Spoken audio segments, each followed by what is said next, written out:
পানি মির্জাপুর জিরাওয়ারে স্বাগত জানাচ্ছি। আমি তৌহিদ শান্ত। আজকে আমাদের বিষয় ইশতেহার ও প্রচারণা। আজকে জামাত ইসলামী তাদের ইশতেহার প্রকাশ করলো। তারা 41 দফা, ইশতেহারে 41টি দফা রয়েছে, তার মধ্যে যদিও 26 বিষয়কে গুরুত্ব দেওয়া হয়েছে। আমরা এই ইশতেহার নিয়ে তো আলোচনা করবো। তার সঙ্গে প্রচার প্রচারণা তো চলছেই, সারা দেশব্যাপী প্রচার প্রচারণা চলছে। আমরা ঠিক এই মুহূর্তে এসে 12 তারিখে নির্বাচন, তার আজকে হলো আমরা 5 তারিখে পড়লাম আর কি। সেইখানে এই মুহূর্তে এসে আমরা একটা বিষয় মোটামুটি মোটা দাগে বলতে পারি যে দুই জোট বা দুই ভাগেই প্রচারণা চলছে এবং দুই প্রধান নেতার পেছনেই প্রচারণা চলছে। মানে দুই শীর্ষ নেতা, একজন তারেক রহমান আর একজন ডাক্তার শফিকুর রহমান, দুইজনেরই রহমান রয়েছে। আমরা তাদের নিয়েও আলোচনা করব। আমাদের সঙ্গে রয়েছেন বাংলাদেশ জামাত ইসলামীর কেন্দ্রীয় মজলিস সদস্য অ্যাডভোকেট আতিকুর রহমান, আপনাকে স্বাগত জানাচ্ছি। এবং আমাদের সঙ্গে রয়েছেন ঢাকা বিশ্ববিদ্যালয়ের সমাজ কল্যাণ ও গবেষণা ইনস্টিটিউটের অধ্যাপক ডক্টর মোহাম্মদ হাফিজউদ্দিন ভূঁইয়া, আপনাকেও স্বাগত জানাচ্ছি। আমরা শিরোনাম দেখে আলোচনা শুরু করব। গুপ্তরা এখন নতুন জালেম হিসেবে আবির্ভূত।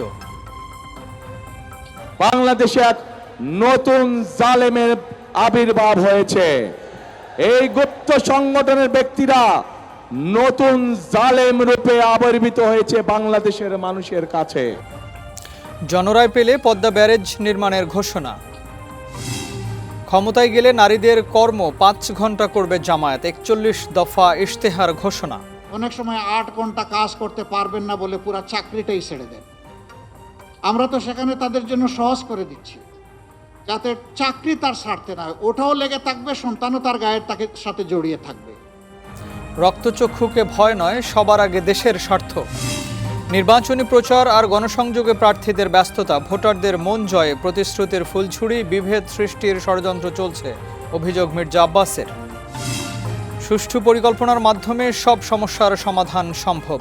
সুষ্ঠু পরিকল্পনার মাধ্যমে এই সমস্যাগুলির সমাধান সম্ভব। ক্ষমতায় গেলে বাকস্বাধীনতা ও মানবাধিকার নিশ্চিত করবে বিএনপি। এবং ভোট হবে উৎসবমুখর পরিবেশে, থাকবে নজিরবিহীন নিরাপত্তা। মন্তব্য স্বরাষ্ট্র উপদেষ্টার। আচরণবিধি লঙ্ঘনের অভিযোগ পেলে ব্যবস্থা নেবে ইসি।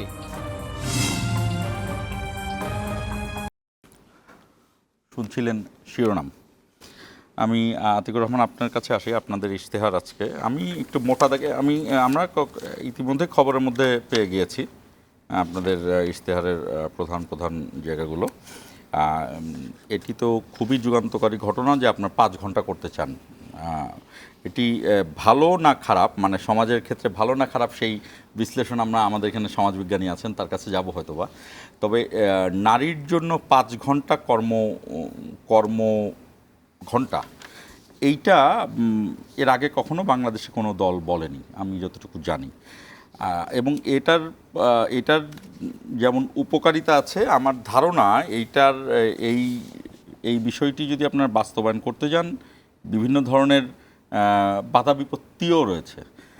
আমি এটা নিয়েও জানতে চাইব। আর মোটা দাগে আপনারা ইশতেহারে আসলে যে তরুণদের উপরে ক্ষমতায়ন এবং রাষ্ট্র পরিচালনা, তাদেরকে প্রাধান্য দেয়া, আরেকটি বিষয় হলো যে জাতীয় স্বার্থে আপোষহীন বাংলাদেশ, মানে প্রধানত আধিপত্যবাদ এবং এই জায়গা থেকে, সার্বভৌমত্বর জায়গা থেকে তারা এগিয়ে করছে।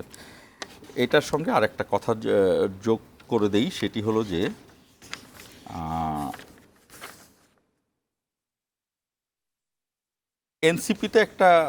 এনসিপি তাদের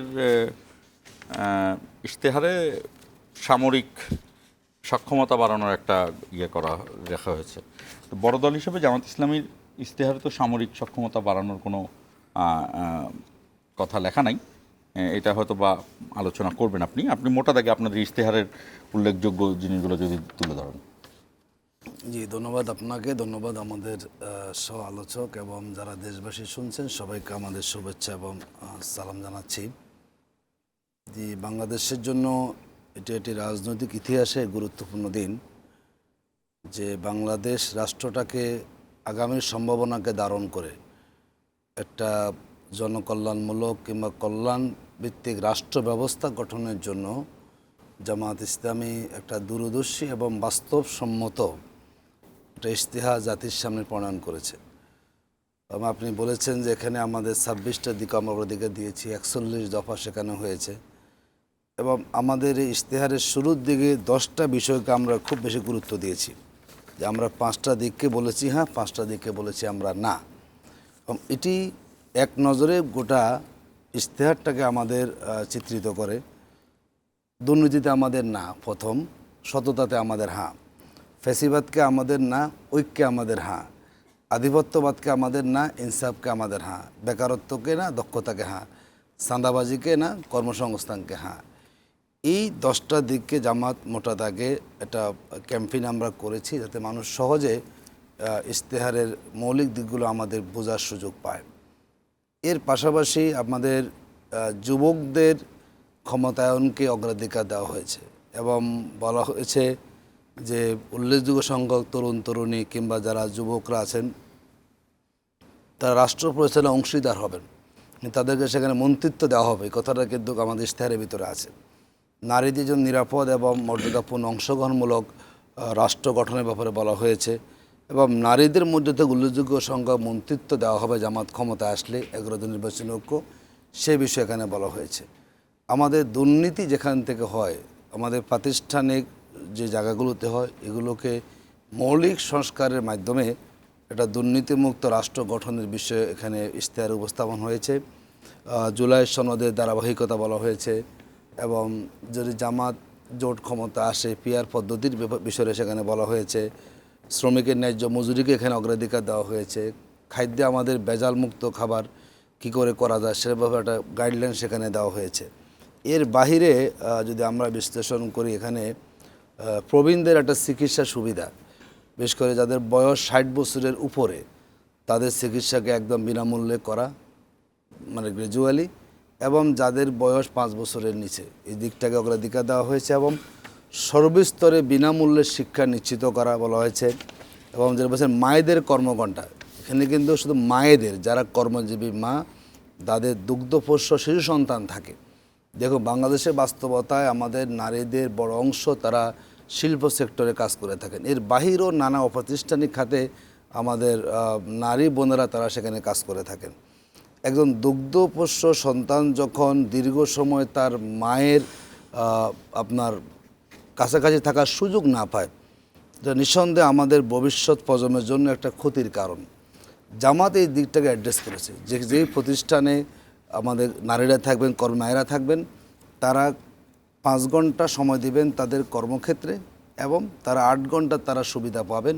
বাকি 3 ঘন্টা সময়টা রাষ্ট্র ওই সংশ্লিষ্ট প্রতিষ্ঠানকে দিবেন ওই কর্মজীবী নারী তার 8 ঘন্টা মজুরি দেওয়ার জন্য। এই যে 3 ঘন্টা রাষ্ট্র দিবেন, এটা হচ্ছে এক ধরনের সন্তানকে প্রতিপালন করার জন্য, লালন পালন করার জন্য রাষ্ট্রের পক্ষ থেকে মায়েদের, যদি বাবারা এই কাজটা মায়েরাই বেশি করতে হয়, যাতে তার জন্য সন্তান পালনটা সহজ হয়, যাতে করে সন্তানের তার আদর স্নেহ দিয়ে গড়ে তোলার সুযোগটা পান, এটি বলেছেন। এবং বলছে যদি কোনো না চান অসুবিধা নাই, যদি কোনো মা না চান। এটা হলো মায়েদের জন্য মূলত, মায়েদের কিন্তু জন্য। এটা কেন প্রচার হচ্ছে যে এটা নারীদের না ক্ষেত্রে? না, আপনারা এটা বলেছেন? শুধু মায়েদের জন্য, এটা ভুল। মায়েদের জন্য বিশেষ করে যারা মাতৃত্বকালীন সময়টা এখানে বোঝানো হয়েছে, যে সময়টা তার সন্তানকে তার কাছে থাকতে হয়, এটা আমরা বারবার ফোকাস করা হয়েছে, কিন্তু নানাভাবে এটাকে সব নারীদের প্রতি সেখানে নিয়ে আসা হয়েছে। এবং এটাও বলা হয়েছে যে জামাত যদি জোর করবেন, যদি কোনো নারী না চান, তিনি 8 ঘন্টায় কাজ করার সুযোগ সেখানে পাবেন, এটা বলা হয়েছে। এবং আরেকটা অপশন বলা, যদি দেখা যায় অনেক সময় এই 8 ঘন্টা লম্বা সময়ের কারণে অনেক মা চাকরি ছেড়ে দেন, যদি কর্মঘণ্টা 5 ঘন্টা হয়, দেখা তার সন্তানকে রেখেও তিনি তার কর্মস্থলে আসতে পারবেন। বাকি যে 3 ঘন্টা টাইম চাইলে অন্য কোনো মায়েরাও ওই 3 ঘন্টা টাইম তিনি দিয়ে কিছু উপার্জন সেখানে করার, তার মানে একটা বড় ধরনের নারীদের কর্মসংস্থানের 5 ঘন্টা 3 ঘন্টা দুইটা ভাগ করা যায়। আরও একটা সংখ্যক নারী যারা 3 ঘন্টা সময় দিয়েও কিছু উপার্জন করতে পারবেন, সেই সুযোগ এখানে এই গ্যাপ এখানে তৈরি হয়ে যাবে। এরপরে সরকারি চাকরিতে কোনো আবেদন ফি থাকবে না, এটি বলা হয়েছে। সকল সেবাগুলো এক জায়গায় করা, ডিজিটাল সেবা সিস্টেম বলা হয়েছে। এবার যারা প্রবাসীরা, এটা কিন্তু বড় একটা দিক, যারা মারা যান তাদের অনেক ধরনের হয়রানির শিকার হতে হয়। আমরা বলেছি তাদের যদি কেউ মারা গেলে রাষ্ট্রীয় খরচ তাদের কী হবে, সেখানে তাদের মরদেহ ফেরানোর ব্যবস্থা করা হবে। দুর্নীতির বিরুদ্ধে জিরো টলারেন্সের ব্যাপারে বলা হয়েছে। স্থানীয় সরকার ব্যবস্থা, নারীদের অংশগ্রহণ বাড়ানো। আপনি জানেন যে জামাত জুলাই সনদে বলেছে, মানে ইউনিয়ন পরিষদে যেখানে এখন মাত্র 3 জন মেম্বার থাকেন নারীদের, পুরুষ থাকেন হলো সেখানে 9 জন, তাদের সেখানে সমপরিমাণ নারীরও ইলেক্টেড হতে পারেন, মানে একদম তৃণমূল পর্যায়ে নারীর ক্ষমতায়নের দিকটাকে জামাত সেখানে অগ্রাধিকার দিয়েছে। এরপর আমাদের হলো কর্পোরেট ট্যাক্স পর্যায়ে কমে এটাকে 20% করে নিয়ে আসা, এই জাতীয় দিকগুলো সহ আরও অনেকগুলো দিক জামাত সেখানে অগ্রাধিকার দিয়েছে। বিশেষ করে আমাদের যে দিকটা আমরা খেয়াল করি, আমাদের শিক্ষা সংস্কারের বিষয়ে এখানে বলা হয়েছে, আপনার হলো আমাদের পিআর পদ্ধতির ব্যাপারে আমরা সেখানে বলেছি। আমরা মনে করি জামাত ইসলামী যে সংস্কার প্রস্তাবগুলো দিয়েছে, মোটা দাগে আমাদের 26টি দিক এখানে আছে, এটা 26টি দিক আছে। এগুলো অগ্রাধিকারের ভিত্তিতে জামাত যদি আসতে পারে জনগণের ম্যান্ডেট নিয়ে ক্ষমতায়, তারা সেই কাজগুলো করার চেষ্টা সেখানে করবেন। তো এক্ষেত্রে আসলে প্রতিবন্ধকতা থাকবেই। এখন বাংলাদেশে জামাত ইসলামীটা এখনও সরকারে আসে নাই। আপনি জানেন যে কিছুদিন আগে জামাত একটা পলিসি সামিট করেছে এবং সেখানে সারা বিশ্বের অনেকগুলো রাষ্ট্রকে জামাত সেখানে স্টাডি করেছে, কিভাবে জনসেবামূলক কাজ করা যায়, অধিকার দেওয়া যায়, কল্যাণমুখী রাষ্ট্র ব্যবস্থা প্রতিষ্ঠা করা যায়, ইনসাফ কায়েম করা যায়, সেগুলোকে নিয়ে একটা আমরা বলা যায় ডে লং একটা প্রোগ্রাম সেখানে আমরা করেছি। তার ভিত্তিতে একটা অংশ এখানে আমাদের এই ইশতেহারে সেখানে নিয়ে এসেছি। এটাও কিন্তু একটা দীর্ঘ গবেষণা, টোটাল বাংলাদেশটাকে আমরা সামনে রেখেছি। আমাদের বিভিন্ন স্কলাররা দীর্ঘ সময় কাজ করেছেন। আমাদের বাংলাদেশের অর্থনৈতিক অবস্থা, সামাজিক অবস্থা সব মিলেই যেগুলো বাস্তবসম্মত, জামাত ইসলামী এখানে এমন কোনো ইশতেহার আমরা দিই নাই যেটা আমরা বাস্তবায়ন করতে পারবো না। আমাদের সে সক্ষমতা বিবেচনা করেই যাতে গ্র্যাজুয়ালি সে কাজগুলো আমরা করার সুযোগ পাই, সেই ইশতেহারটি জামাত ইসলামী আমরা এখানে দেওয়ার চেষ্টা করেছি। তো আমরা মনে করি ইশতেহার যখন সব দলগুলো দেন, জনগণ সেটাকে আসলে বিশ্লেষণ করবেন কারা কতটুকু সেখানে সুবিধা অর্জন করতে পারবেন। তবে জামাত ইসলামীর যে 41 যে একটা দফা ভিত্তিক আমরা দিয়েছি, আমরা মনে করি এগুলো একটা বাস্তবসম্মত এবং জামাত যদি সুযোগ পায় এই সবগুলোই জামাত পর্যায়ে কমে জনগণকে উপহার দেওয়ার সুযোগ আমরা পাবো। আচ্ছা, আমি একটু জানতে চাই যে দুর্নীতির ক্ষেত্রে আমি ধরে নিলাম যেহেতু জামাতে ইসলামী তারা তাদের নামের সাথে ইসলামকে রেখেছেন এবং ইসলামের আমরা ধরে নিলাম যে জামাত ইসলামী ইসলামকে সামনে রেখে দুর্নীতি, কিন্তু জামাত ইসলামীতে দুর্নীতি, সুদ, ঘুষ এগুলো এমনভাবে ইসলামে হারাম করা হয়েছে যেগুলো কখনোই হালাল হয় না। অন্য অনেক কিছুই আছে হারাম যেগুলো হয়তো বা পরিস্থিতির বিবেচনায়, যেমন ধরেন যদি কেউ না খেয়ে থাকে জীবন বাঁচানোর জন্য হয়তো বা হারাম যে প্রাণীগুলোর গোশত আছে সেটাও হালাল হতে পারে, হয়তো বা জানি না আমি, হতে পারে হয়তো বা, কিন্তু কোনো মতেই সুদ ঘুষ হালাল হয় না, হালাল হওয়ার সুযোগ নেই। এই জায়গাগুলোকে এই বিশ্ব পরিস্থিতিতে আপনারা কিভাবে নিয়ন্ত্রণ করবেন? আসলে দেখুন, আপনাকে সিস্টেমে পরিবর্তন করতে হবে। বাংলাদেশের মানুষটা এমন হয়ে গেছে যে এখানে তদবির না করলে কাজটা হবে না। আমরা মনে করি যেখানে তদবির যে পথাটা, এখানে জামাত বলেছে যে সিসিটিভি থাকবে, সরকারি সেবাগুলো সব অনলাইন ভিত্তিক সেখানে করা হবে এবং যেগুলো সব অফিসগুলো ডিজিটালাইজ করা হবে, এটা প্রক্রিয়া সেখানে বের করব। আমরা এটা ইনশিওর করতে চাই যে রাষ্ট্র, কোনো সংস্থা, কোনো অফিস তার টোটাল কাজটা মনিটরিংয়ে থাকবেন এবং কোনো ব্যক্তি তার জায়গা থেকে অনিয়ম করে কিংবা দুর্নীতি করে কিংবা ফাইল আটকে রেখে হয়রানি করে 60% অনিয়ম এভাবে আমরা আশা করি আমরা পারবো। যদি আমরা নিজেরা স্বচ্ছ থাকি, আশা করি আমাদের যারা থাকবেন তারাও এটাকে ফলো করে তারা কাজ করার চেষ্টা করবেন। এরপরে আমাদের কিছু জায়গা আছে পাসপোর্টে আমাদের দুর্নীতি হয়, এনআইডি কার্ডের সমস্যা হয়, এগুলোকে আমরা অ্যাড্রেস করে একটা প্রক্রিয়ার মধ্যে দিয়ে যাতে করে অফিসটার ভিতরে এই ধরনের কোনো তদবির না থাকে কিংবা যাতে করে কেউ কোনো ফাইল তিনি একটা বিলম্ব করার সুযোগ না পান। এই তদন্ত এগুলো বাড়লে, অযৌক্তিক কারণে, হ্যাঁ, জবাবদিহিতা বাড়লে আশা করি আমরা একটা সময় গিয়ে এবং যখন সুযোগ হয়ে যাবে, মানুষ যখন তার সুবিধাটা পাবে, তখন সবাই নিজেই তার জায়গা থেকে ধীরে ধীরে এই জায়গা থেকে বেরিয়ে আসবেন বলে এটা আমাদের কাছে মনে হচ্ছে। এবং যেটা দেখুন, আমাদের এর মধ্যে একটা বক্তব্য এসেছে যে যারা মন্ত্রী হবেন, এমপি হবেন, তারা এবং তাদের পরিবারের সদস্যদেরও কিন্তু কী করা হবে, এখানে বার্ষিক হিসাব দেওয়া হবে সম্পদের। এবং জামাতের আমির বলেছেন দায়িত্ব নিয়ে যদি আমরা সুযোগ পাই আমাদের কোনো মন্ত্রী এমপিদের সম্পদ বাড়বে না। দেখুন বাংলাদেশ সুযোগটা কোথায় পায়, এমপি হওয়ার সময় একজন যে পরিমাণ টাকা ইনভেস্ট করে দেখা যায় তার কারণে বহু মানুষ কিন্তু সেখানে সুযোগ পেয়ে যায়। যে এমপি যদি সৎ থাকেন, মন্ত্রী যদি সৎ থাকেন, তার অধীনে সচিব যারা থাকবেন কিংবা তারা অধীনস্থ থাকবেন, কারো পক্ষে দুর্নীতি করতে সহজ হবে না। তো জামাত সেই জায়গা থেকে আমরা জবাবদিহিতা নিয়ে আসবো, যাতে করে ঠিক আছে, আমরা বুঝতে পারছি। এখন একজন মানুষ যদি নৈতিক কাজ করে, মানে সাধারণ আইনগত বৈধ কাজ করে তার সম্পদ বাড়ায়, সেই জায়গাতে আপনার সেখানে আটকানোর কি ওটা আছে? আমরা দেখবো তারা কীভাবে বাড়ছে। দেখুন, বাংলাদেশের সম্পদ বাড়ে কার ধরুন, এটিও আমাদের আমির জামাত বলেছেন যে সম্পদ বাড়ে শ্বশুর বাড়ির পক্ষের লোক সম্পদ বেশি বাড়ে, মানে তার শালিকার বাড়ে, তার শ্বশুরের বাড়ে, শাশুড়ির বাড়ে। যদি বৈধ হলে কোনো সমস্যা নেই, বৈধ সম্পদ তো উপার্জনে কারণ সেখানে আপনি হস্তক্ষেপ করলে তো তার ব্যক্তি স্বাধীনতায় কিন্তু আপনি বলতে হবে যে আমার সম্পদ এভাবে বেড়েছে।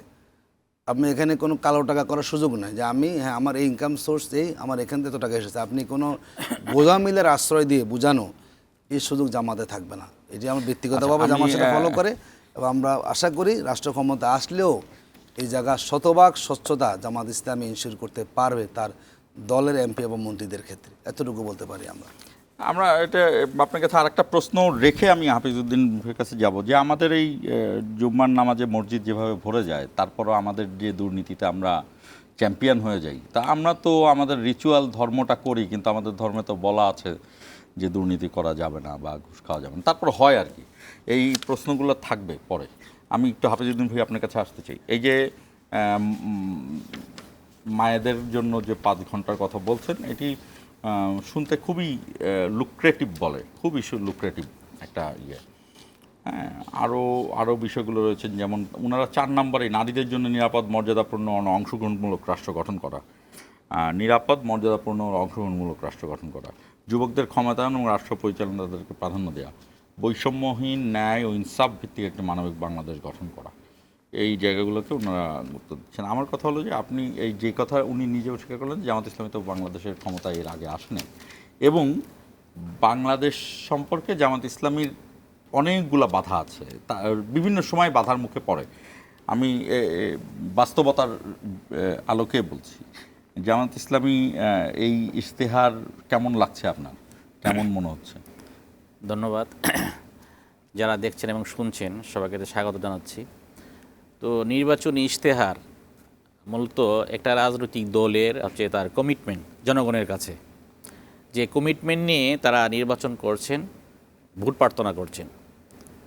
তো সবসময় যে কোনো রাজনৈতিক দল সাধারণত মেজর কিছু ইস্যুকে তারা বিবেচনায় নেন, যে ইস্যুগুলোকে গ্রহণ করলে ওই ইস্যুভিত্তিক যে জনগোষ্ঠী আছে তা এগুলো খাবে। যেমন একটা জিনিস খেয়াল করবে, নারীকে ওনারা টার্গেট করেছেন, যুব সমাজ। আমাদের খেয়াল করতে হবে যে আমরা এখন যে যুব সমাজকে দেখছি, এই যুব সমাজ আমরা বলতে পারি এই পর্যন্ত তারা ভোটাধিকার প্রয়োগ করে নাই। আপনি হিসাব করলে দেখবেন 25 বছর যারা নিচে এই পর্যন্ত তারা ভোট দিতে পারে নাই। তার মানে তাদের টার্গেটের প্রধান কেন্দ্র হচ্ছে কিন্তু এই যুব সমাজ। তাহলে যুব সমাজের পালস কি, তারা কি ধারণ করে, এবং তার আলোকে ইশতেহারকে নিয়ে আসা হয়েছে কিনা, এটা নাম্বার 1 গুরুত্বপূর্ণ। আমরা জানি একটা বিশাল একটি অংশ, প্রায় আধা আধি আমাদের নারী সমাজ।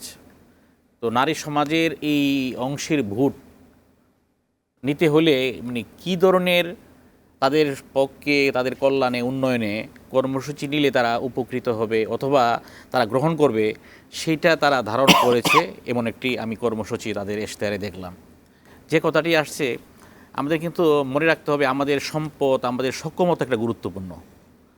আমরা কিন্তু এই রাজনৈতিক দল হিসাবে আমরা অনেক স্বপ্নের কথা বলতে পারি, বাস্তবে এই স্বপ্ন পূরণের জন্য আমাদের প্রয়োজনীয় অর্থ, সম্পদ, সক্ষমতা আমাদের কতটুকু আছে, এইগুলো কিন্তু বিবেচনায় নিতে হবে। তো এখন যে ধরেন এই জামাত ইসলামী যে স্বপ্নের কথা বলেছেন, যে তাদের কমিটমেন্টের কথা বলেছেন, সেই কমিটমেন্ট যাদের জন্য বলেছেন তারা কিন্তু এগুলো শুনছে, এবং এই যে নির্বাচনী প্রচারে এগুলো কিন্তু প্রচার করা হচ্ছে। আমরা এমন সময় আমরা টকশোতে বসে আছি যে সময় প্রচারের তুঙ্গে 2টা জোট, তাদের প্রধান নেতৃবৃন্দ সারা দেশ চষে বেড়াচ্ছেন, এবং চষে বেড়ানোর ক্ষেত্রে প্রধান তাদের হাতিয়ার হচ্ছে কিন্তু তাদের কমিটমেন্টগুলো কী, যেটা আনুষ্ঠানিকভাবে আজকে ঘোষণা করলেন জামাত ইসলামী। যে কথাগুলো কিন্তু আমরা এর আগেও ভিন্নভাবে আমরা এই কথাগুলো আমরা শুনে আসছি। তো এখানে আমি যে কথাটি বলবো, জামাত ইসলামী যে কমিটমেন্টগুলো দিয়েছেন, আমরা কোনো কিছুই বলতে পারবো না যে আসলে এগুলো খারাপ, প্রত্যেকটাই ভালো। বাট এই ভালোর পেছনে, এই যে স্বপ্নের পেছনে, মানে বাস্তবে আমাদের এই জনকল্যাণে, ওই জনগোষ্ঠীর উন্নয়নে যে আমাদের যে প্রতিশ্রুতি দেওয়া হয়েছে কতটুকু আসলে সম্পদ কাজে লাগিয়ে অনেকগুলো কর্পোরেট ট্যাক্স কমিয়ে ফেলা হবে, অনেক কিছু ফ্রি করে দেওয়া হবে, তারপরে হচ্ছে তাদের মানে সকল কিছু হচ্ছে জনবান্ধব। জি, আমি আপনাকে এখানকার একটা ইয়ে নিয়ে একটা দফা নিয়ে কথা বলি। এটা সামাজিক ক্ষেত্রে যথেষ্ট গুরুত্বপূর্ণ এবং এটা জামাত ইসলামীর কারণে এইটা আলোচনায় আসলাম যে তারা 18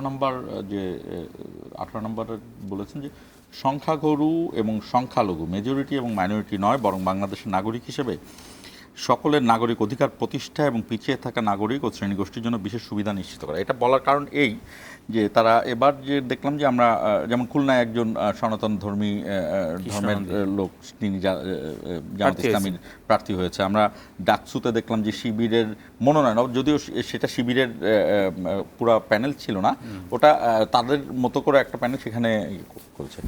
এখন জামাত ইসলামী যেহেতু নামটা জামায়াতে ইসলামী, সেই কারণে এবং তাদের সাথে বিভিন্ন ধরনের এটা রাজনৈতিক বিতর্কই যে তাদেরকে মৌলবাদী জায়গা বা এই জায়গা থেকে কিন্তু তাদেরকে ফাইট করতেই হবে, মানে করতে হচ্ছে আর কি। এবং পাশের দেশের থেকে যেটা আমাদের প্রধান প্রতিবেশী তারাও বিভিন্ন ধরনের চাপ তাদের সাথে রাখে। এই জায়গাতে এই ক্ষেত্রটা কি হতে পারে, মানে আমি বোঝাতে পারছি মনে হয়। হ্যাঁ, জামাত ইসলামীর ক্ষেত্রে এই ক্ষেত্রটা আমার কাছে যেটা মনে হয় একটা ইনক্লুসিভ আইডিয়া, অর্থাৎ কেউ বাদ পড়বে না, কে হিন্দু, কে মুসলমান, কে বৌদ্ধ, কে জামাত ইসলামকে তো মাইনরিটি। চ্যালেঞ্জটা তো মনে হয় খুব বড় চ্যালেঞ্জ নিতে হবে। অবশ্যই বড় চ্যালেঞ্জ। এই চ্যালেঞ্জের ক্ষেত্রে তারা, আমি মনে করি এই চ্যালেঞ্জ মোকাবেলা করার ক্ষেত্রে তারা বাস্তবে কিন্তু প্রার্থী দিয়ে অথবা তাদের কমিটমেন্ট এটা দিয়ে কিন্তু ওরা বলতে চেয়েছে যে আমরা আসলে ওই যে জামাত ইসলাম মানে রাজনৈতিক দল, আমরা যেই রাজনৈতিক দলের সবাই, কিন্তু সবার জন্য, মানে সবার জন্য এই কথাই বোঝানো হয়েছে কিন্তু যে মেজরিটি বলেন মাইনরিটি বলেন, পরিচয় এটা না, তার পরিচয় বাংলাদেশের সে নাগরিক, সেই নাগরিক হিসেবে সে পরিচিত হবে। এটা কিন্তু আমার কাছে মনে হয় এটা একটা গুড স্ট্যান্ড। এবং এই স্ট্যান্ড যদি বাস্তবে ওনারা যদি দেখাতে পারেন তাইলে তাদের বিরুদ্ধে যে মানে ব্লেমিং আছে সেটা কিন্তু দূর হবে। কিন্তু আমরা যদি বাস্তবে আবার দেখি ওনারা আবার ওই যে এই দেখানোর জন্য এই কাজটি করেছেন, বাস্তবে আবার তারা ওই যে নিজের এরিয়ার মধ্যে সীমাবদ্ধ থাকেন, সেটা কিন্তু সমস্যা তৈরি হবে। এখন এই কমিটমেন্ট আমি বলি এটা পজিটিভ। বাস্তবে যখন আমরা দেখব যে কমিটমেন্ট দিয়েছে সেই আলোকে তাদের কার্যক্রম চলছে, তাইলে আমরা আশ্বস্ত হব। এবং আশ্বস্ত হওয়ার জন্যই ওনারা কিন্তু এই কমিটমেন্টটি দিয়েছেন। কমিটমেন্ট দেওয়ার উদ্দেশ্য কি, অন্য ধর্মের যারা আছেন, যারা মাইনরিটি আছেন, তাদের জন্য আমরা আছি। তার মানে আছে তাদের সমর্থন চেয়েছেন, তাদের সমর্থনই তারা চান তারা ক্ষমতায় যেতে। তো সেক্ষেত্রে আমি বলবো যে কোনো রাজনৈতিক দলের একটি আইডিয়া থাকতে হবে, একটা অন্তর্ভুক্তিমূলক একটা সমাজ গঠন, যেখানে কোনো পিছিয়ে পড়া জনগোষ্ঠী, কোনো ধর্মের কারণে, বর্ণের কারণে তারা যারা পিছিয়ে আছে, ক্ষুদ্র জনগোষ্ঠী, তারা যেন পিছিয়ে না থাকে, তাদেরকে কিন্তু মেইন স্ট্রিমে নিয়ে আসার একটা প্রচেষ্টা থাকে। আমরা এই জায়গায় আমরা ছোট্ট একটা বিরতিতে যাচ্ছি। আপনার কাছে প্রশ্ন রেখে গেলাম, সেটি হলো যেটা এর আগে প্রশ্ন করেছিলাম, আর একই সঙ্গে এই বিষয়টি নিয়েও প্রশ্ন থাকবে যে কিভাবে আপনারা এই মেজরিটি মাইনরিটির সেই বিষয়গুলোকে কিভাবে মিট আপ করবেন, এবং এই দক্ষিণ এশিয়ায় আমাদের সবচেয়ে কাছের প্রতিবেশী ভারত, সেখানকার রাজনীতির সঙ্গে জামাত ইসলামীর চ্যালেঞ্জটা কি হবে যদি ক্ষমতায় আসেন, এবং মুক্তিযুদ্ধের চেতনার যে জায়গাটা আপনারা সেই ব্যাখ্যাটা কীভাবে দেবেন। দর্শক আমাদের সঙ্গেই থাকুন, 1 মিনিট পরে ফিরছি।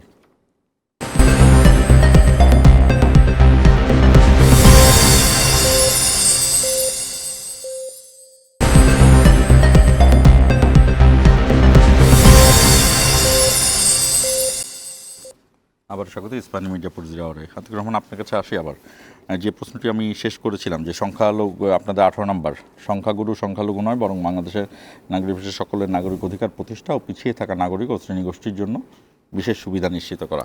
এটি একটি সুনির্দিষ্টভাবেই আপনার কাছে প্রশ্ন যে জামাত ইসলামী বলতেই তো আসলে আমরা সবসময় চিন্তা করি যে সবসময় আমরা চিন্তা করি না, মানে এই ধরনের রাজনৈতিক ন্যারেটিভ তৈরি করা হয়েছে এবং এটা বেশ প্রচলিত আছে, সেটি হলো জামাত ইসলামী একটা মৌলবাদী দল এবং তারা শুধুমাত্র একটি জায়গাতেই ফোকাস করা এইটি।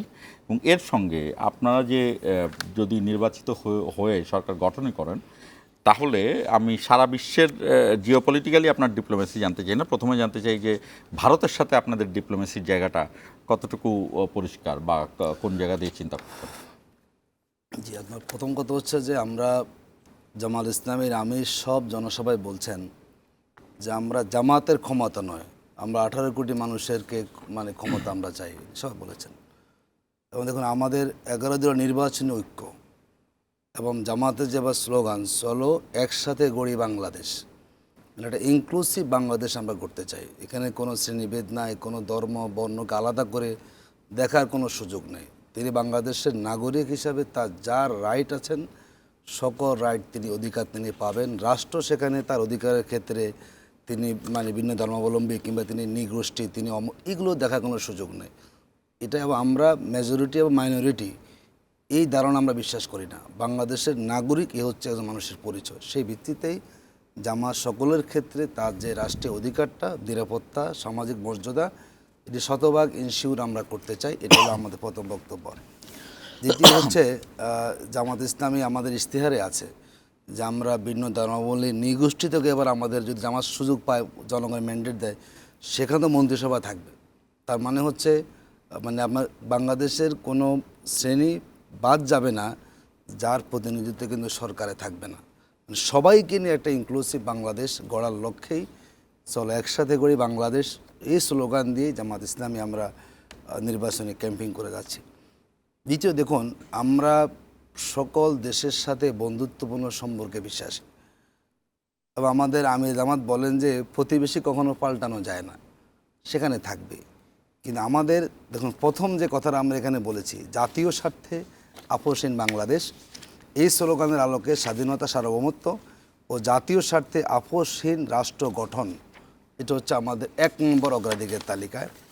আমরা মনে করি আমাদের পাশের দেশ হোক কিংবা দূরবর্তী যে রাষ্ট্রে হোক, আমাদের দেশের স্বার্থক অগ্রাধিকার দিয়ে পারস্পরিক সম্মান, ন্যায্যতার ভিত্তিতে Win-win situation থাকবে। বন্ধুত্ব এবং আমাদের সহযোগিতামূলক সম্পর্ক থাকবে। আমাদের কারোর সাথে আমাদের দেশের স্বার্থকে অগ্রাধিকার দিয়ে আমরা সেখানে কাজ করব। দেশের স্বার্থকে বিকিয়ে দিয়ে যেই দেশে হোক কোনো দেশের সাথে আমরা কাজ করব না। ন্যাশনাল ইন্টারেস্টটা আমাদের গুরুত্বপূর্ণ, সেটা ভারত হোক কিংবা আরও দূর যেটাই হোক। জনগণ যে জিনিসটাকে মানে প্রত্যাশা করবে না, তার প্রত্যাশার জনগণের প্রত্যাশার বাইরে গিয়ে জামাত ইসলামী কোনো গোপন এগ্রিমেন্ট কোনো দেশের সাথে আমরা কখনো করব না। এবং যা সামনে আসবে জনগণকে আমরা জানাবো এই জিনিসটা আমার দেশের জন্য প্রয়োজন, যদি জনগণ সেটাকে অ্যালাউ করে জামাত দেন সেখানে অগ্রসর হবে।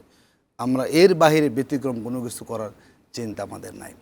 দ্বিতীয় আপনি বলেছেন যে জামাত ইসলামী এত টাকা কোথায় পাবে। দেখুন বাংলাদেশের টাকার অনেক টাকা আছে, যেই পরিমাণ টাকা বিদেশে পাচার হয়েছে প্রায় 28 লক্ষ কোটি টাকা সম্ভবত।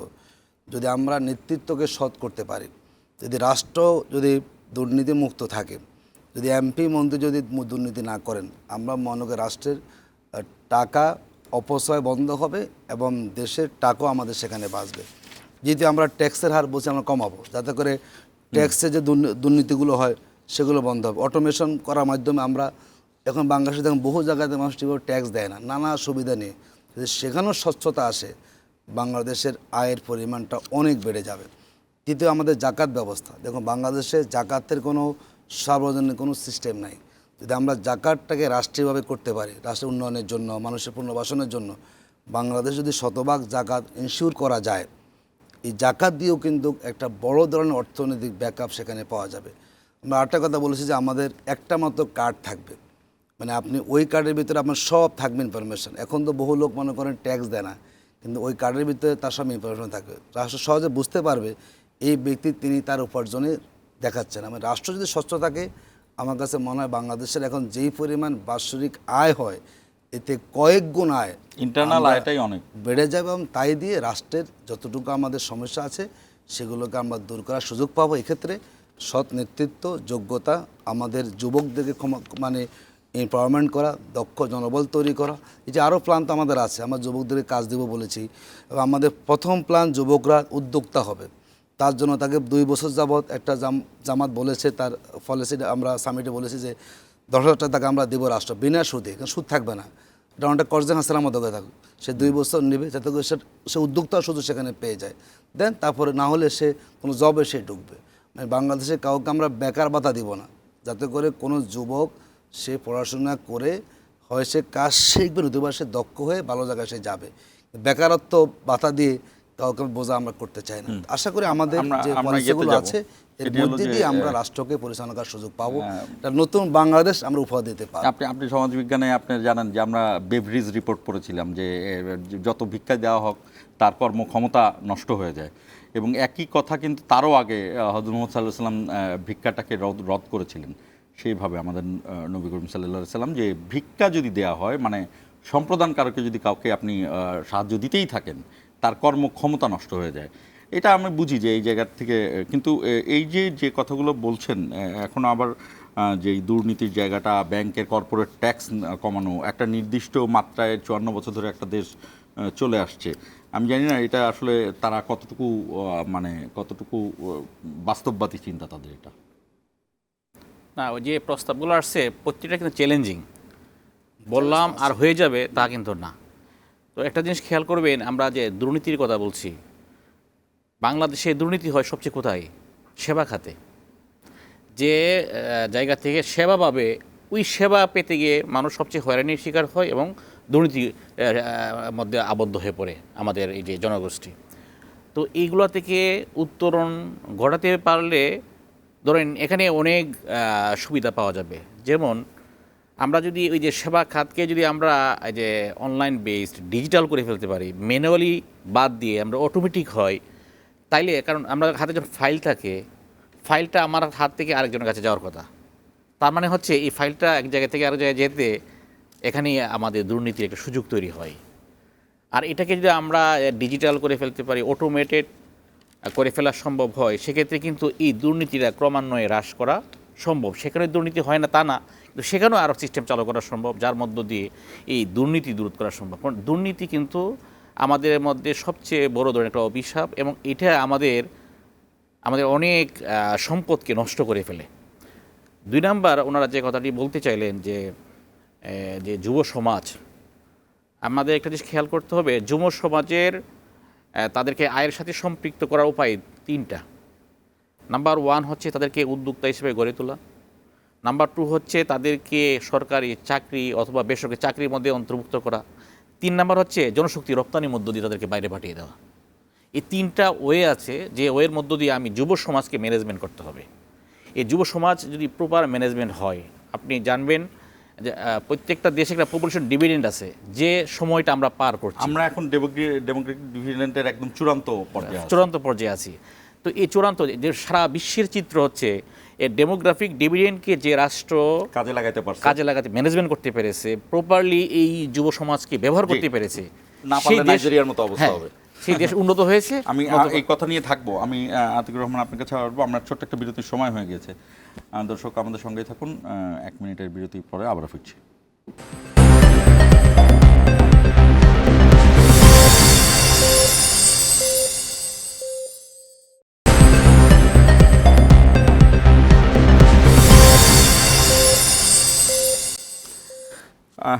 দর্শক আবারও স্বাগত জানাচ্ছি ইস্পাহানি মির্জাপুর জিরাওয়ার। যে কথাগুলো বলছিলাম, আমি একটু আপনার কাছে আসি একটু আবারও।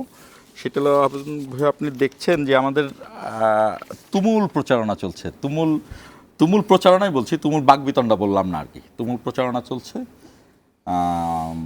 2 জায়গা থেকে প্রচারণা চলছে। তবে এখন পর্যন্ত যে পরিস্থিতি, সেই পরিস্থিতিকে আপনি হ্যাঁ আলোচনা করতে পারেন যে কিছুটা কথাবার্তা চলছে গিয়ে, কিন্তু এখন পর্যন্ত শান্তিপূর্ণই বলা যেতে পারে, তেমন ইয়ে নেই। কথায় কথায় অনেক কথা হয়।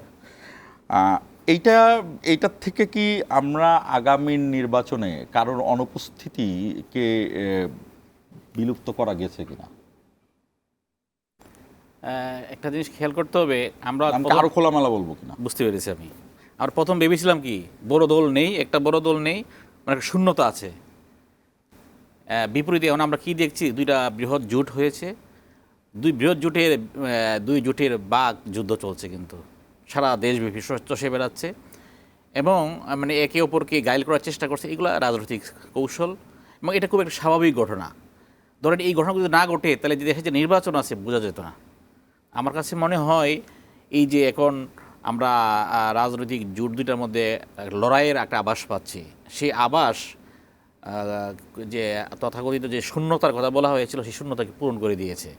এবং আমার কাছে মনে হয় যে এখন যে গতিতে চলছে প্রচার অভিযান যেভাবে চলছে, দুই প্রধান নেতা যেভাবে চষে বেড়াচ্ছেন, এবং এখন আস্তে আস্তে আস্তে কিন্তু আমরা একটু অ্যাটাকিংয়ে দিয়ে যাচ্ছি, অর্থাৎ একজোটকে কিন্তু অ্যাটাক করে কথা বলছে। এই অ্যাটাকটা কিন্তু রাজনৈতিক সৌন্দর্য আমি মনে করি। নির্বাচনে এটা হবেই, অর্থাৎ আমি একটা কৌশল নিব, সেই কৌশলে আমি জিততেও পারি এবং হারতেও পারি। এবং এই যে আমার এত মানে কোটি কোটি ভোটার, এই ভোটারকে আমি কনভিন্স করার জন্য আমার পক্ষ থেকে আমার একটা কৌশল, আবার আরেকটা পক্ষ থেকে একটা কৌশল থাকবে, এবং এই কৌশলে কিন্তু এখন দেশ। আপনার কি মনে হয় যে তৃণমূলের যে মানে বিভিন্ন ধরন থেকে বিভিন্ন জন বিভিন্ন নিরপেক্ষতার কথা বলে যারা বলছিলেন যে এত পার্সেন্ট ভোটার এরকম থাকবে, তারা এইদিকে থাকবে ওইদিকে থাকবে, সেই জায়গাতে দুই জোটই পৌঁছাতে পেরেছে, মানে সাধারণ মানুষকে তাদের নির্বাচনমুখী করতে? আমার কাছে তো মনে হয় যে যেরকম বাবা হচ্ছিল সেরকম হবে না। কেন হবে না? এই প্রথম যে কথাটা আমি শুরু করেছিলাম, 35 বছরের নিচে যারা ভোটার তারা কিন্তু এখনও ভোট দেয় নাই, তাদের সামনে একটা সুবর্ণ সুযোগ। এবং আমরা বলতে পারি এই যে চেঞ্জ এজেন্ট, এই গ্রুপটা 35 বছরের নিচে যারা, তারাই কিন্তু চেঞ্জ এজেন্ট, এবং তারাই কিন্তু মূল কারিগর পরিবর্তনের, এবং তারা নিশ্চয়ই বসে আছে উৎসবমুখর পরিবেশে, তারা ভোট দিতে চায়। ওই যে বললাম, সবাই তাদের কমিটমেন্ট দিচ্ছে, যে কমিটমেন্ট তাদের কাছে পছন্দ হবে সেই কমিটমেন্ট তারা ভোটটা দেবে, তাদেরকে চুজ করবে। তো এখন এই জন্য আমার কাছে মনে হয় না যে এই যে শূন্যতার কথা আমরা শুনেছিলাম, শূন্যতার কথা যে বলা হয়েছিল, সেই শূন্যতা মানে এইভাবে থাকবে আমার কাছে মনে হয় না। আমার কাছে মনে হয় অধিকাংশ মানুষই উৎসবমুখর পরিবেশে ভোট কেন্দ্রে আসবে এবং ভোট দিবে, আমার কাছে মনে হয় না। এবং আরেকটা জিনিস আমাদের মনে রাখতে হবে যে এই যে আমরা গত শূন্যতার কথা বলেছিলাম, এই নির্বাচনের মধ্য দিয়ে কিন্তু যারা শূন্যতার কথা তারা কিন্তু অপ্রাসঙ্গিক হয়ে যাবে, তখন কিন্তু আলোচনায় আর ওইটা থাকবে না, তখন থাকবে অন্য কথা। তো আমার মনে হচ্ছে এই ট্রেক চেঞ্জের একটা সুযোগ তৈরি হয়েছে এই আমাদের 12 ফেব্রুয়ারি নির্বাচন, যে নির্বাচনে আমরা অনেক কিছুই হিসাব নিকাশ অনেক কিছু পাল্টে যাবে বলতে আমি এই কথা বলছি যে যারা মনে করতেন যে একটা বৃহৎ রাজনৈতিক দল ছিল, তাদের শূন্যতায় দেশের রাজনৈতিক অঙ্গন শূন্য হয়ে পড়েছে, নির্বাচনটা শূন্য হয়ে পড়েছে, সেটা কিন্তু আর আমার আশাবাদ আর কি, আমি মনে করছি সেটা মানে থাকবে না। মানে আপনারা আপনি নিজে এক আসনের প্রার্থী ছিলেন, যদিও জোটের চিন্তা করে সেই প্রার্থীটি আপনি এনসিপির যিনি আহ্বায়ক তার জন্য ছেড়ে দিয়েছেন। আপনি কেমন মনে করছেন? ঢাকায় অবস্থান করছেন, আপনার আমির সারা দেশ ব্যাপী চষে বেড়াচ্ছেন, এবং আপনাদের যে জনসভা যেই ভলিউমে আপনাদেরকে দেখা যাচ্ছে, এটি কিন্তু আমরা আসলে এর আগে দেখিনি যে জামাত ইসলামী যে এরকমের নেতৃত্বের জায়গাতে আসেন। আমি এটা পজিটিভ নেগেটিভ হিসেবে বলছি না, আমি ফ্যাক্ট হিসেবে বলছি। এই জায়গাতে আপনারা কেমন সাড়া পাচ্ছেন, কি মনে করেন আপনারা? ফাইটটা কি আপনি, বিএনপিও বড় দল, আপনারা কি সেই বড় দলের জায়গাটাকে চ্যালেঞ্জ করছেন কিনা? আপনাদের কনফিডেন্ট কেমন? জি, এবার যেই আমরা জোটটা 11 দলের নির্বাচন ঐক্য হয়েছে, দেখুন এখানে কিন্তু সব শ্রেণী পেশার কিংবা বিভিন্ন যারা আদর্শে সবাই কিন্তু এখানে আছেন। আমাদের কাছে মনে হচ্ছে আমাদের একটা ইনক্লুসিভ একটা ঐক্য আমাদের হয়েছে, যেখানে ইসলামপন্থীরাও আছে, এখানে মুক্তিযোদ্ধারাও এখানে আছেন, অভ্যুত্থানে যারা সে দলটা কিন্তু এখানে আছেন। আমরা দেখলাম আসলে আমাদের 24-এর 5ই আগস্ট পরবর্তী সময়ে বাংলাদেশের জামাত ইসলামের একটা অভূতপূর্ব কিন্তু উত্থান ঘটেছে। কারণ দীর্ঘ 15-16 বছর আমরা একদম বলা যায় ছিলাম কোণঠাসা, কাজ করার সুযোগ পাইনি। আমরা বলা যায় খুবই স্বল্প পরিসরে আমরা কাজগুলো করার চেষ্টা করেছি সেখানে।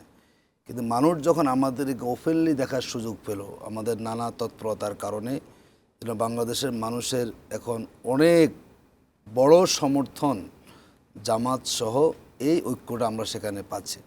তার একটা বাস্তব প্রমাণ হলো আমাদের বিশ্ববিদ্যালয়গুলোর নির্বাচন যেটা হয়েছে, 5টা বিশ্ববিদ্যালয় ইলেকশন হয়েছে, এবং সেই ইলেকশানে যেই ছাত্র শিবির আমরা বিশ্ববিদ্যালয় ক্যাম্পাসে কাজ করার সুযোগ পাইনি, শিবির যখন 1 বছর বিশ্ববিদ্যালয় ক্যাম্পাসে কাজ করার সুযোগ পেল, তার সেবাধর্মী কাজ আমাদেরকে স্টুডেন্টরা দেখার সুযোগ পেয়েছে, এবং বলা যায় 5টা বিশ্ববিদ্যালয়ে কিন্তু একই ধরনের ফলাফল সেখানে হয়েছে।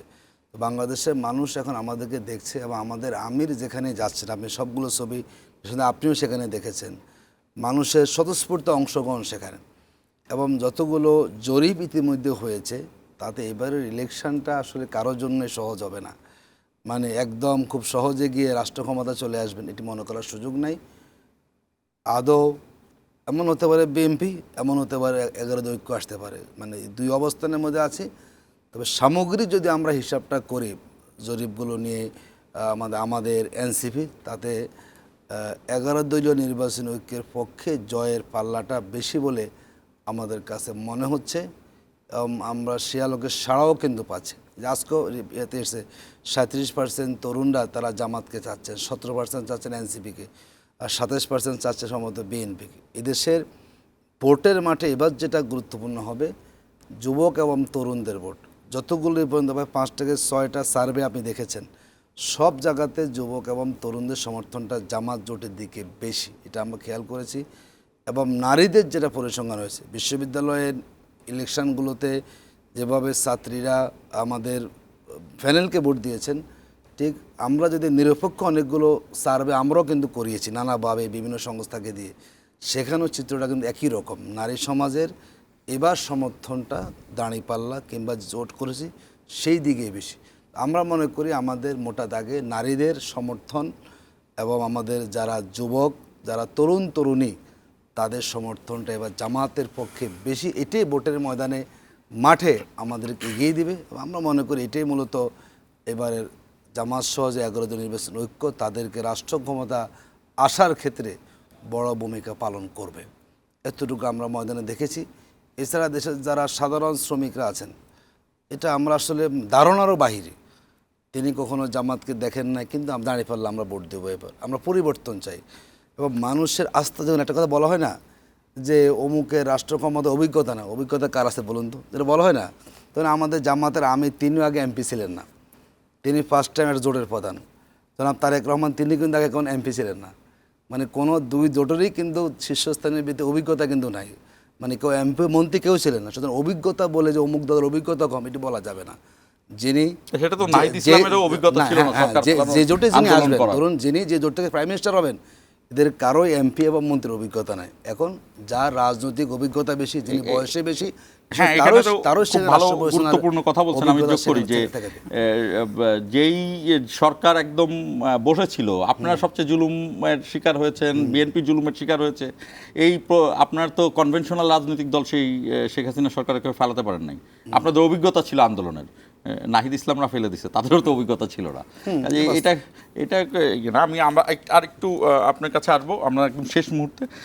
এই যে একটা দল সর্বোচ্চ এই যে 15-17 বছর তারা এক ধরনের মানে আসলে আন্ডারগ্রাউন্ডেই ছিল, থাকতে হয়েছে, তাদেরকে নিষিদ্ধ অবস্থায় ছিল এবং তাদের প্রতীক পর্যন্ত বাতিল হয়েছিল। তারপর একটা মানে ভোজবাজির মতো একটা আন্দোলনের মাধ্যমে তারা বের হয়ে আসলো। এরপরে তারা বিভিন্ন জায়গায় এইভাবে এই যে 1-1.5 বছরের মধ্যে এতটা এই জায়গাটা সাস্টেইন করছে কিনা, করবে কিনা, আপনার কি মনে হয় তাদের আয়োজনে? এই জোট চেষ্টা করছে, হ্যাঁ, এবং তারা এই 1.5 বছরে তাদের কর্মকাণ্ডের মধ্য দিয়ে তারা প্রকাশ করার চেষ্টা করেছে তারা কি করতে চায়, তাদের রুল কি হবে। তো সেইটা যাচাইয়ের সুযোগ আসছে তো সামনে, এবং তাদের এই ভূমিকাকে কতটুকু রিকগনাইজ করে একইভাবে বিএনপি জোট যারা আছে তারাও কিন্তু এই যে একইভাবে কিন্তু নিপীড়নের শিকার, নির্যাতনের শিকার। এবং একটা জিনিস গুরুত্বপূর্ণ বিষয় হচ্ছে যারা নির্বাচন করছে সবাই কিন্তু একটি পতিত সরকারের নিপীড়নের শিকার, কেউ এটা অস্বীকার করার কোনো সুযোগ নাই। তো এই নিপীড়নের শিকার দুই জোট, সেই জোট এখন যাচ্ছে জনগণের কাছে, এবং এই জনগণ এখন কাকে বেছে নেয়। নির্বাচনের সংজ্ঞায় আমরা যেটা বলি যে কিছুদিন আগেও কিন্তু আমরা ধরেই নিচ্ছিলাম, মানে বলাও হচ্ছিল, সব জায়গায় আলোচনা ছিল যে বিএনপি জিতছে।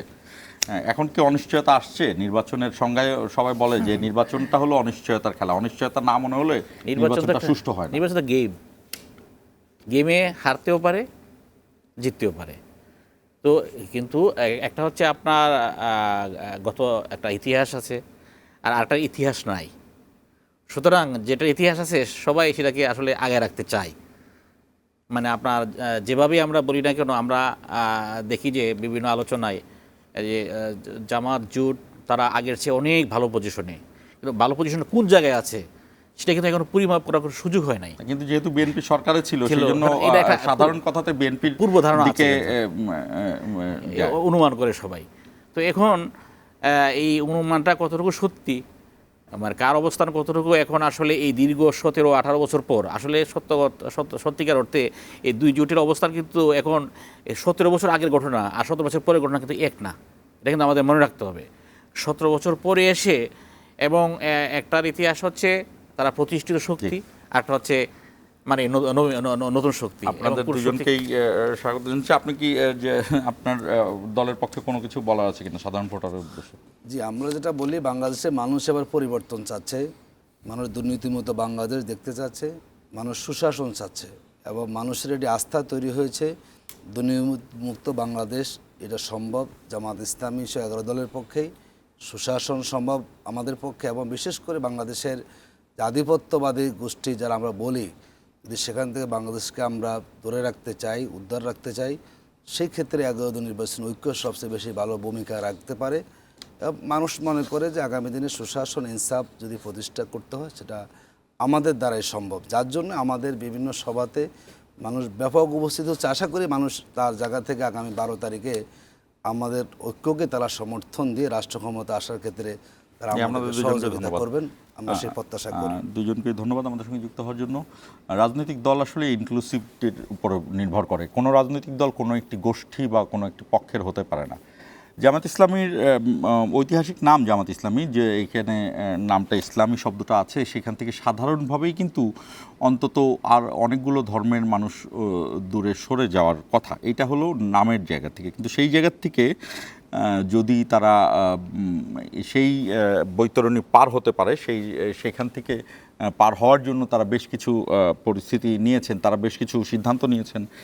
এটা জনগণ আসলে 12 তারিখে সেই জায়গাতে প্রতিফলন ঘটাবে, তার আগে তো আমরা বলতে পারবো না। তবে জামাত ইসলামীর ক্ষেত্রে কিন্তু সাধারণ মানুষের যদি তারা তাদের উপরে দায়িত্ব দিয়েই দেন, সেই ক্ষেত্রে অন্য যে কোনো দলের ক্ষেত্রে কিন্তু চেয়েও জামাত ইসলামীর উপরের দায়িত্ব ভারটি অনেক বেশি ওজনদার হবে আমার ধারণা। কারণ চোর চুরি করবে এটাই স্বাভাবিক, কিন্তু পুলিশ চুরি করবে বা মসজিদের ইমাম চুরি করবে এটা মানুষ মানতে পারে না। আমি এটার রূপক অর্থেই বললাম। শেষ করছি। ইস্পাহানি মির্জাপুর 0 আবার।